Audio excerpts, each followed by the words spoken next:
Walang bus? Walang mga bata? Wala si Matty. Baka napaaga ka lang. Kaaalis pa lang nung bus. Dapat nandun ako sa bus kasama ni Matty. Ang totoo, hindi rin nakasama si Matty. Pasensya na, Matty. Nasira ang kotse ng mama ko.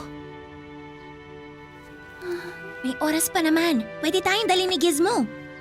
Kung gugustuhin mo.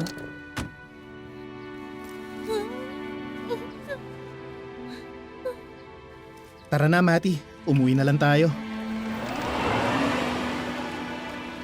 Sana lang nakumbinsi ko pa siyang sumama doon sa bus. Kung maaga lang ako. Ay, mali kasi ang timing. Ang sabi ni Superbook, ang oras ng Diyos ay palaging tama. Kaya sa palagay ko, may dahilan kung bakit hindi ako umabot para makumbinsi si Matty na sumama sa Wonderworld. Pero anong dahilan na yon, Joy? Maganda sa Wonderworld! Baka hindi talaga kami para sa lakad na yun ni Matty. Siguro, meron pa akong ibang pwedeng gawin para sa kanya na mas magiging masaya siya.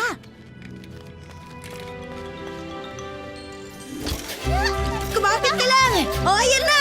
Ngayon ko lang siya nakitang tumawa. Madalas nag-iisa lang siya. Diba? Mas maganda to kaysa sa Wonderworld Park. Ito ang sariling parke ni Matty. Chris, pagkakataon mo nang manalo ang World Pogo Stick Record!